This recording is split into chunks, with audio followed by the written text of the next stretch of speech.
Era noite de festa no Engenho Trindade. E mais uma vez o senhor do engenho convidava mestre Lucas para contar suas histórias. Assim que o preto velho apareceu, todos ficaram em silêncio só para ouvir ele falar. A noite estava fria e o povo tudo junto e caladinho para começar a ouvir a história de mestre Lucas. O povo tinha pedido uma história de gente que virava bicho e mestre Lucas conhecia várias delas. Então chamou a atenção de todos que estavam ali e começou a contar o caos. Aqui em Escada, por muito tempo se falou da mulher porca. No começo, o povo até riu dessa história. Como pode uma mulher se virar num bicho e sair correndo pela noite, matando e devorando gente? Mas só depois foi que se soube que essa história era verdadeira. Inclusive, se soube até quem era amaldiçoada. A história é muito antiga. Vem dos tempos que nego ainda era escravo por aqui. Lucelena era o nome da velha viúva do Barnabé Barros, o senhor do Engenho São Gonçalo. Diziam que depois da morte do marido, a mulher tinha endoidado, dizendo nada com nada. Os filhos andavam tudo pro lado do Rio de Janeiro, tudinho já encaminhado na vida, e nenhum queria saber daquela vida no meio do mato. Um era doutor e a moça era casada com um militar. Nenhum deles veio nem mesmo pro enterro do pai. A velha passou então a judiar dos escravos ali do engenho. Forçava os coitados a fazer coisa sem futuro. As torturas com os coitados era tanta que muita gente de fora até se incomodou. A notícia chegou lá no Recife e de lá veio um padre para tentar parar as crueldades da senhora do engenho. O homem foi expulso das terras e quase levou bala dos feitores. O que se falou foi que o padre tinha jogado uma maldição na mulher, que se ela não mudasse, Deus ia castigar ela com pressa, fazendo ela pagar por todos os crimes que cometia contra o ser humano ali. E foi justamente quando a diabólica mente de Lucelena tramou uma das piores maldades contra seus escravos que ela traçou seu castigo. A maldita resolveu que nenhum escravo ia mais comer ali no seu engenho. E foi uma judiaria macabra para aquela gente. Para a senhora do engenho bateu uma fome mortal e tudo que via queria comer. Deu de sentir vontade feito mulher prenha, e mais de uma vez os empregados ou os escravos tiveram que cozinhar para ela as mais bizarras comidas. Uma pessoa mesmo que passou por lá, a filha de Dona Telma, teve avó que foi escrava lá no Engenho São Gonçalo. E ela me contou que até os restos de comida a mulher comia para não deixar nada para os escravos. Enquanto isso, os negros passavam fome. A maldade era tanta que teve feitor que deixou o engenho não aguentando trabalhar ali, vendo os negros tudo definhar. E quem passava por ali, nesse tempo, disse que chegou a ver os meninos tudo só o osso. Uma coisa terrível que dava dó de um cristão ver. Passado 2 meses, nem mesmo o escravo mais forte conseguiu resistir àquela diabólica maldade. O engenho, sem a mão de obra escrava, não foi mais para frente. As botadas de cana, que já iam atrasadas, pararam de vez, sobrando só as dívidas. Os feitores, que ainda tinham ficado, vendo que não iam receber o ordenado, passaram a roubar coisas da casa grande como pagamento. Em pouco tempo, após a morte do último escravo, a maldição imposta pelo padre do Recife começava a ser cumprida. Lucelena acabou sozinha no engenho, esquecida pelos filhos e pelos amigos. Passou a viver feito bicho, comendo lavagem de porco. Logo, o povo passou a ver uma porca grande correndo pelas estradas no tarde da noite. Ninguém duvidou de quem era aquela horrenda criatura. Era a própria senhora do Engenho Trindade, que depois de suas crueldades passou a cumprir o fado em forma de porco. era a mulher porco. Assim começou a ser chamada.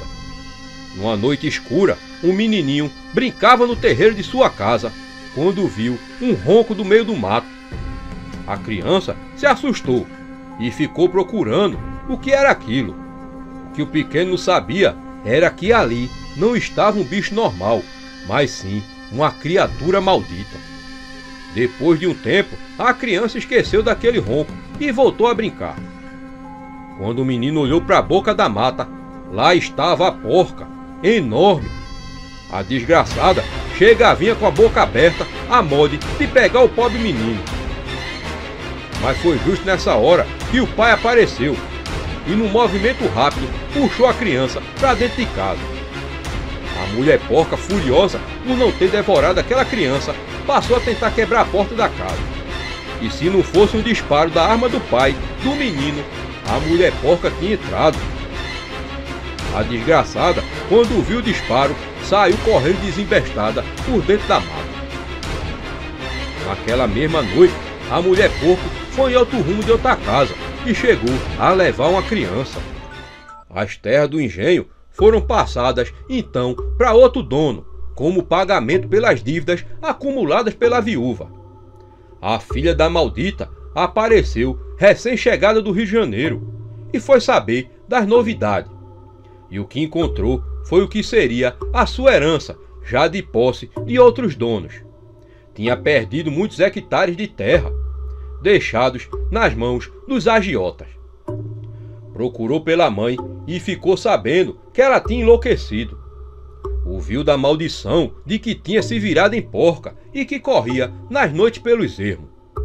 Cética, a moça não acreditou nisso, mas pagou alguns homens para localizarem a velha senhora antes dela voltar ao Rio. Queria deixar a mãe em um hospício no Recife. Os dois homens contratados adentraram as matas nos arredores do antigo engenho de São Gonçalo em busca da mulher. Tinha sido lhes prometido uma poupuda recompensa se voltassem com a velha viva. Por semanas vasculharam tudo em busca da mulher. Disseram que não teve folha no chão que não foi levantada à procura daquela mulher. Mas numa manhã, os homens encontraram no pé de um cajueiro um enorme buraco cheio de terra ao redor, parecendo que tinha sido cavado há pouco tempo.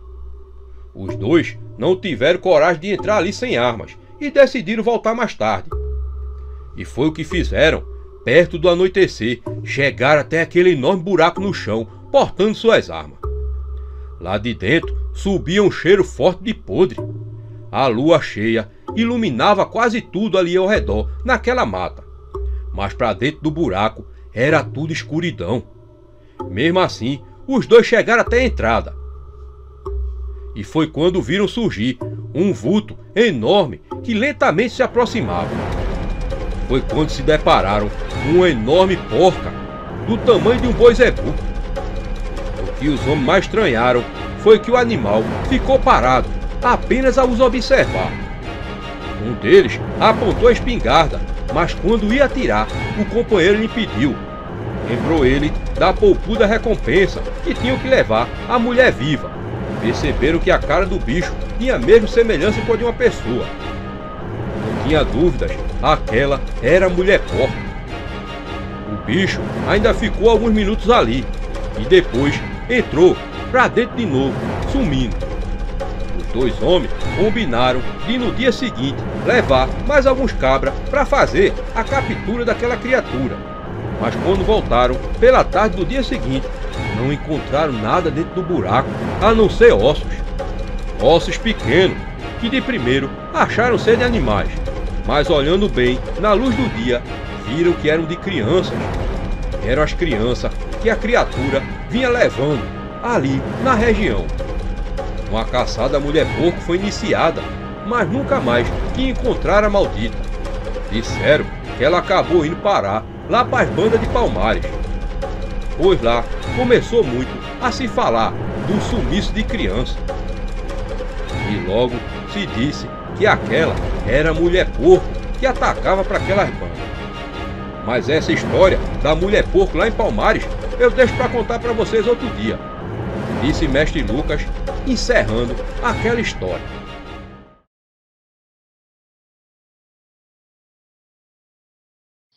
Depois de contar as histórias de mais um lobisomem, mestre Lucas se lembrou de um caso recente acontecido ali em Escada.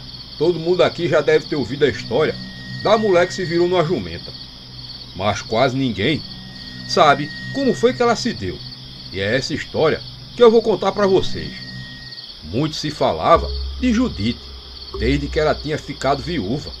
O povo dizia que ela é quem tinha matado o marido. O homem tinha sido encontrado por ela no meio do roçado, já sem vida. O motivo da morte ninguém ficou sabendo. Foi um negócio muito estranho.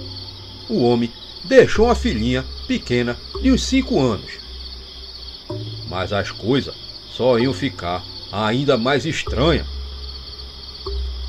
Mal tinha sido feita a missa de 7º dia, deu de aparecer no sítio de Judite um rapaz. Um homem bem mais moço que o finado marido dela. Diziam que ele era lá de Amaragi. E logo foi que o povo passou a olhar torto para aquela mulher. Não ficava bem para uma mulher de respeito e ainda por cima recém-viuvada estar na companhia de outro homem. Como é que ela bota um outro homem em casa, mal o corpo do finado esfriou? Falava um. Nesse angu tem caroço dos grandes, dizia outro. E quando se perguntava a ela o que tinha acontecido para jogar um verde e colher um maduro, ela dizia que o rapaz era um primo do finado que morava lá em Amaragi. Mas como podia ser, se o finado era um homem preto, preto mesmo, e o moço era mais branco que um fidalgo? Ele veio para ajudar no roçado, no período do luto, dizia Judite. Mas que luto? Os vizinhos, sempre que avistavam a mulher, ela estava de sorriso de orelha a orelha. E o pior é que o moço nunca era avistado trabalhando coisa nenhuma. Quem o povo via no roçado era mesmo a mulher. O rapaz só era visto passeando com a criança ou comprando algum mantimento para casa. O serviço pesado ficava por conta de Judite. Tristeza pelo finado só mesmo da criança. A menina não sorria nunca, sempre com ar de tristeza, nem mesmo quando alguém lhe fazia festa. Se via que sentia muita falta do pai. Já o moço parecia não ter paciência com a filha do primo. Vez ou outra, alguém viu ele gritando com a criança. Na mercearia de seu Sebastião, ele saiu arrastando a menina pelo braço que quase arranca. A coisa tinha sido tão feia que Dona Cotinha, que comprava uma remessa de farinha, reclamou com ele. Olha o jeito de pegar na menina, rapaz. Pode quebrar o braço dela, dizia ela. Mas o moço botou foi uma cara feia pro lado dela e saiu pisando pesado no chão, arrastando a criança. É aí que a história começa a ficar macabra. Seu Antoninho, vizinho de Dona Judite, encontrou nas matas de seu próprio sítio a criança morta. Estava sendo desenterrada por seu cachorro. Ele logo reconheceu quem era. A filha da viúva Judite. O estado que a menina estava era coisa de fazer o cabra mais duro chorar.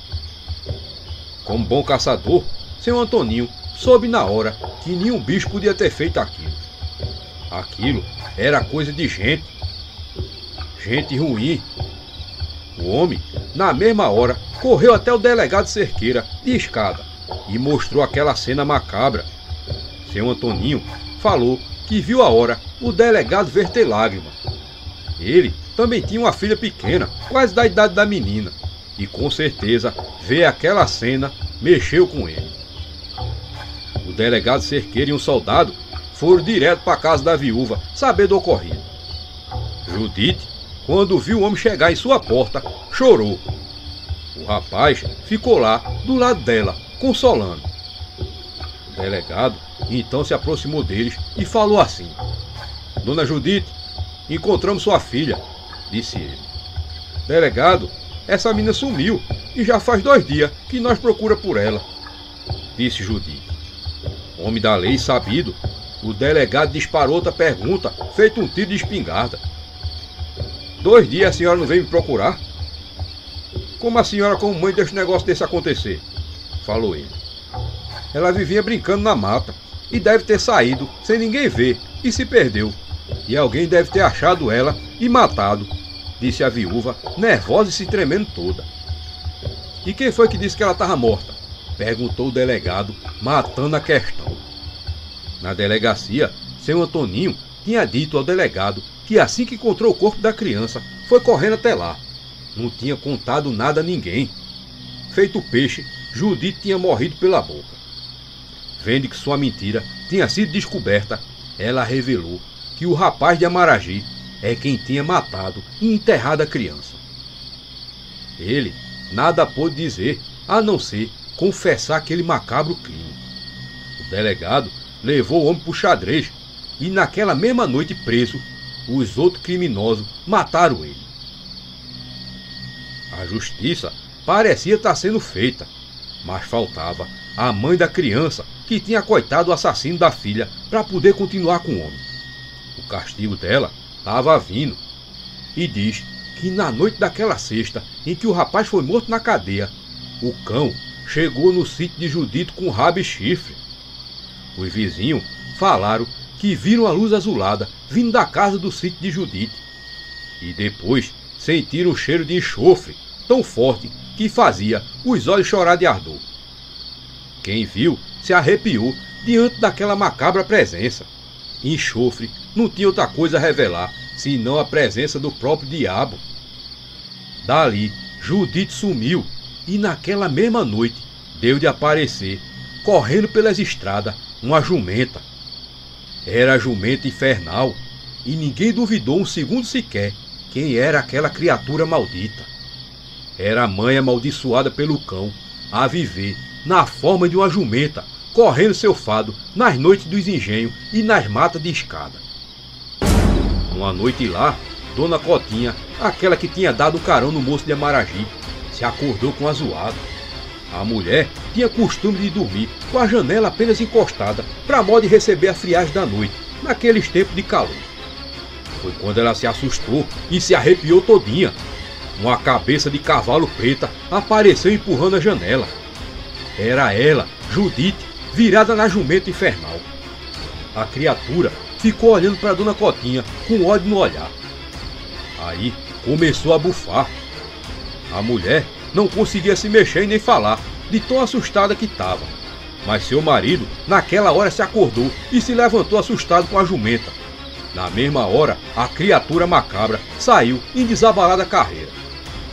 Outra noite, quem teve um encontro com essa besta infernal foi seu Antoninho, o mesmo que tinha encontrado a criança morta. Voltava ele de uma caçada quando viu aquele som de galope. Ele disse que parecia mais um tropel de centenas de cavalos. Então viu surgir aquela jumenta preta a toda velocidade. O homem na hora fez o sinal da cruz com os dedos e foi sua valência, pois o bicho parou e começou a recuar, sumindo na noite. Depois foi a vez do delegado Cerqueira. Numa busca noturna a um bandido, viu vindo em sua direção a jumenta preta infernal. Ele descarregou toda a sua arma no cerco, mas as balas não fizeram efeito nenhum na criatura. Parecia passar por ela feito passa pelo vento. O que salvou o delegado foi sua reza no Pai Nosso. A jumenta, por ser amaldiçoada pelo próprio cão, não resiste a essas coisas sagradas, assim como toda criatura diabólica. O que se fala é que essa jumenta infernal ainda continua a correr por aí seu fado, nas noites escuras. E muitas outras pessoas acabaram se deparando com ela. Mas essa história eu deixo para contar outro dia, disse Mestre Lucas, encerrando aquela história. O povo ficou muito assustado e aterrorizado com essa história macabra. Quem diria que uma mãe pudesse ser tão ruim desse jeito?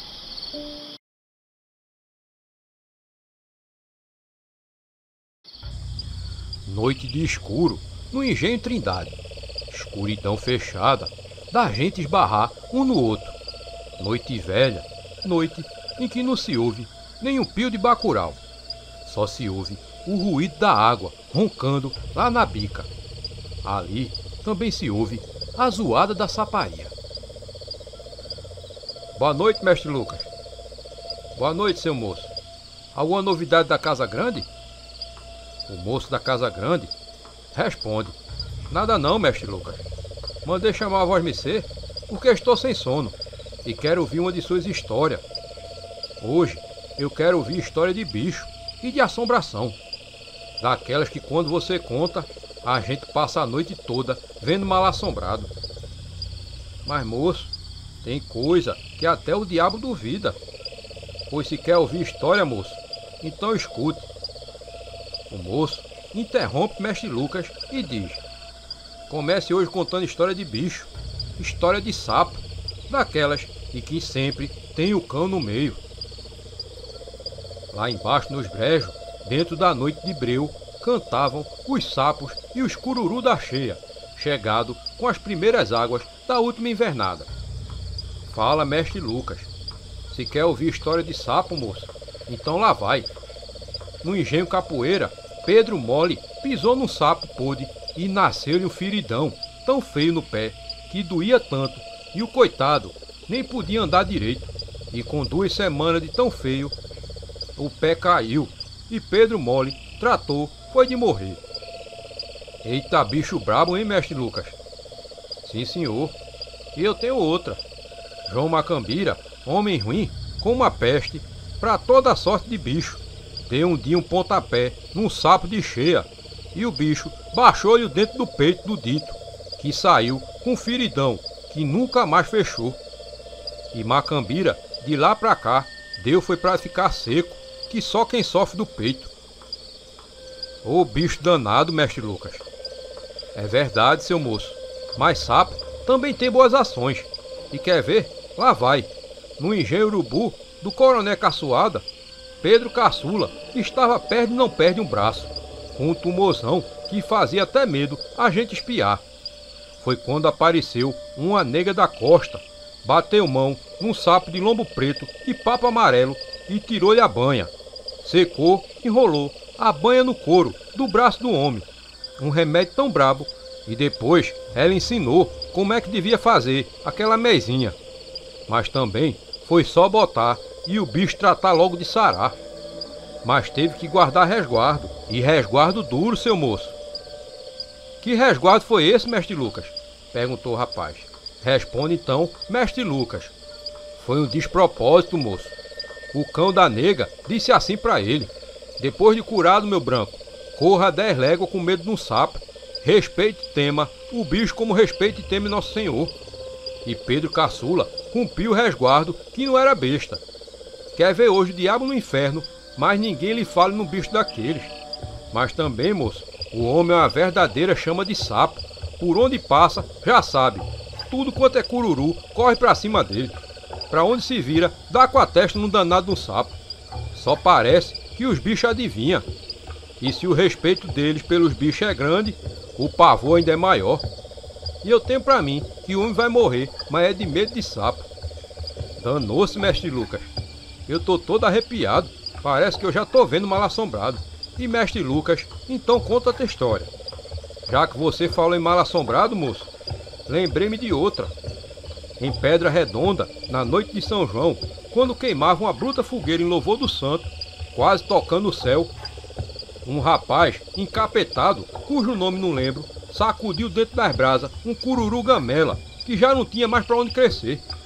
Um pouco mais, se ouviu um pipoco tamanho que a fogueira toda se desmanchou. Foi fogo para todo lado, e uma caatinga danada de enxofre queimando, tomou conta do mundo. Eu não digo o resto, moço, porque só parece mentira, mas é verdade. O rapaz encapetado, de lá pra cá, não dormiu mais, nem de dia e nem de noite. De dia, tudo lhe dói, e de noite, toca a ver mal assombrado. É que o rei dos sapos, o monstro mais feio que o mundo tem, sabendo do sucedido, reuniu a saparia e falou em segredo pro sapo boi, o mandingueiro maior do mundo. E dizem os entendidos na questão e de ciência de sapo que o tal moço tá perdido, pois é que o rei dos sapos, que além de rei poderoso, é mestre mandingueiro, somente sossegará quando um dia o malvado matar. Mas tem mais uma história, essa de todas é a pior. O moço, aguarde um pouquinho, já que pediu para contar, eu vou contar essa também. Então, mestre Lucas seguiu contando. Uma moça chamada Zefinha estava padecendo de uma doença. O caso dela era mesmo sem jeito, molesta do peito. E molesta de peito, quando bate de jeito, já sabe que não há doutor que cure. A coitadinha definhava a olhos vistos, cada dia mais fininha, mais esmorecida, mais perto da cova. O coronel Jerônimo, velho fazendeiro e pai da doente, não media sacrifício, tudo fazia para salvar a filha. Médicos caros, remédio das estranjas, mudanças, sertão, o diabo, mas tudo em vão, nada de Zefinha melhorar. A menina tinha ido para um hospital lá pro lado do Recife. O coronel, depois de esgotar de todos os recursos da ciência médica ao alcance de suas algibeiras, ainda na cidade grande em que se achava já havia dias, onde com a grande dor na alma ouvira da boca do último médico que consultara. Dizia que era sentença de morte. Então, o coronel resolveu voltar para sua fazenda, para que a filha pudesse dar seu último suspiro em casa, junto com toda a família. Na véspera da partida da doente para as Brenhas, para morrer na velha casa onde nascera, no meio dos seus, aconteceu um negócio inesperado. Alguém bateu na porta do coronel Jerônimo. Uma visita para o coronel. Quem lá podia ser, minha gente, se o coronel estava justamente de passagem pelo Recife, onde quase ninguém o conhecia ali. Quem seria então? O rapaz do engenho perguntou: e quem é esse, mestre Lucas? Quem podia ser? Calma. Ora, quem podia ser? Tudo no mundo acontece. Não era nem mais nem menos que Manuel Bento da Catingueira, afamado curandeiro, velho amigo do coronel Jerônimo. Que coisa boa! Há tanto tempo já que Catingueira não dava nem sinal de vida e vinha agora aparecer ali, assim de repente, em plena cidade grande, mundo em que ele tanto detestava, só sendo mandado por Deus, Nosso Senhor. O coronel então falou: faça-se casa, Catingueira. Catingueira respondeu então para ele: é verdade, eu sou de casa mesmo. E daí por diante já se sabe, foi conversa e se danar. A conversa vai, conversa vem e indaga Catingueira: que me conta dona Zefinha, coronel? Já tá curada? E o coronel pesaroso, cada vez pior, desenganado dos médicos: volta amanhã para casa, vai morrer onde nasceu, disse o coronel. E Catingueira, resoluto: oxente, coronel, só morre se Deus quiser. Se está preparando a moça para ir morrer em casa, desmancha a trouxa que não vai mais não, falou Catingueira. Só se não correr trem amanhã, Catingueira. Mas, coronel, me diga uma coisa, a moça está mesmo desenganada? Dizem os médicos que já está sem jeito, esclareceu o coronel Jerônimo. E Catingueira, num repente: quer curar a moça, coronel? Basta, Catingueira, lá vem você com sua medicina braba. E Catingueira então repete: o coronel diz que minha mezinha é braba, mas falar a verdade é bom. Minha mezinha é braba, mas nunca matou ninguém. E a mezinha dos doutor é mansa, mas ele mata a gente todo dia. Catingueira faz uma pausa, depois continua: Vós mercê não diz que a moça está perdida? Que não tem mais jeito? Então não tenha medo da minha mezinha. O coronel ficou pensando. Depois, num rompante, ele diz: bem, eu já tô por tudo, Catingueira. Tome conta da moça. E Catingueira, triunfante, diz assim: isso, coronel, isso.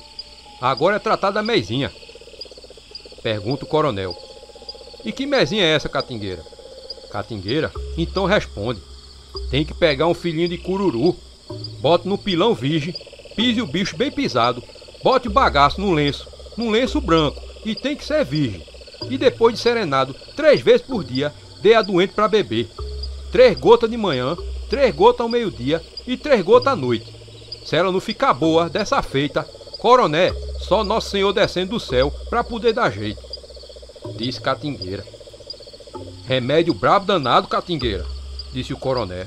Mas também é bater e curar, coronel, acrescenta Catingueira. Depois de sair, Foi o dia e a noite na corrida atrás do filhinho de cururu. Ora, arranjar um cururu em plena cidade já é uma coisa difícil. Agora imagine agarrar um filhinho de cururu. Que sabe que nada, tempo perdido e procura, nem sombra dos bichos. Catingueira, impaciente, exclama: terra amaldiçoada, nem um filhinho de cururu para fazer uma mesinha. O tempo corria e nada do remédio salvador, nada de fazer uma mesinha. Um dia, finalmente, por um milagre do céu, Catingueira, estafado, já de tanto andar para cima e para baixo, atrás dos bichos, esbarrou as bordas em um grande tanque. Ali, ele escutava a saparia cantando. Olhou de um lado, olhou do outro, e não adivinhando tais elos, com a preocupação única de salvar sua doente, o curandeiro foi se aproximando do tanque e tratando logo de procurar pelo bicho. Catingueira então viu o que tanto procurava. Após não pensou duas vezes e correu até o filhinho de cururu e pegou ele com as mãos. Mas foi nessa hora que apareceu um casal. O homem estava armado e apontava para Catingueira. "O que Vossa Mercê está fazendo aqui nas minhas terras?" disse o homem. "Eu vim pegar esse filhinho de cururu", falou o curandeiro. "Ah, pois pode ir saindo daqui, que não quero ninguém nas minhas terras", falou o homem, já com a arma engatilhada.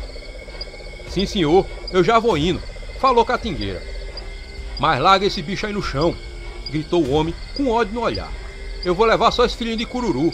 É para fazer uma mesinha, para curar uma moça que está entre a vida e a morte", disse o curandeiro. "Com todos os diabos, larga essa porqueira no chão ou vai levar chumbo. Essas terras é minha e tudo aqui é meu", gritava o homem. "Tenha calma, Eduardo", disse a esposa, que estava calada até aquele momento. "É só esse filhinho de cururu, não é para mim não. É como eu disse para Vossa Mercê, é para uma moça que está com a moléstia do peito. Eu vou moer ele no pilão para modo de fazer o remédio. Pelo amor de Nosso Senhor, deixa eu levar esse filhinho de cururu. É para salvar uma vida", falou Catingueira, quase implorando. "Pode ir, moço. Leve ele e vá em paz", disse a mulher, já com pena da pobre moribunda. Mas o marido novamente foi contra e, apontando a arma para a cara de Catingueira, mandou que ele soltasse o bicho no chão. E assim Catingueira fez. E logo que o bicho estava no chão, o homem esmagou o filhinho do cururu. E depois escorraçou o pobre do Catingueira. Que homem desumano, negar um filhinho de cururu. "Ah, pois Deus, o Nosso Senhor, tá vendo isso", disse Catingueira ao sair dali. 3 dias depois do acontecimento do tanque de sapo, Zefinha, coitadinha, não por falta de médicos ou remédio, que isso ela tinha tido de muito, de dia e de noite, em sua cabeceira, mas sim por falta de um filhinho de cururu. Depois de botar pela boca o restinho de sangue que ainda lhe corria nas veias, despediu-se do mundo para todo sempre. Diz que no mesmo dia que Zefinha morreu, o homem que negou o filhinho de cururu adoeceu de uma doença que deixava a pele dele esverdeada e peguenta. Depois, os olhos do homem foi ficando esbugalhado. Médico nenhum dava jeito naquela doença. Mas não era doença não, era maldição. Isso porque ele trocou a vida de um bicho pela vida de uma pessoa. A mulher, depois de descobrir que o marido era gente ruim, que nem carne de cobra, abandonou o desgraçado. O homem ficou nas suas terras sozinho, virando bicho, até que numa noite lá, não foi mais encontrado. Diz que virou um cururu dos grandes, virou o pai deles. E toda noite, pelas bandas lá do Recife, ainda se escuta ele cantando com a saparia. "E que diabo quer dizer isso, mestre Lucas?" interrompe o moço da Casa Grande. "É a força do bicho, seu moço", explica mestre Lucas. Houve uma pausa e mestre Lucas tinha então concluído suas histórias naquela noite, na Casa Grande do Engenho Trindade. O moço, então, diz a mestre Lucas que já está bom de história e que ele ia-se embora dormir. Não queria passar a madrugada vendo mal assombrado. Mestre Lucas, em meio àquele silêncio, segue para sua casa, sozinho, no silêncio da noite, escutando lá longe a saparia cantando. E aí, minha gente, o que vocês acharam dessa história do mestre Lucas hoje? Vocês querem ouvir o que aconteceu com o homem que virou cururu? Então deixa aí nos comentários. e até a próxima. E aí, minha gente, gostaram do vídeo? Mas calma que ainda tem mais. É só escolher uma dessas opções que está aí na tela.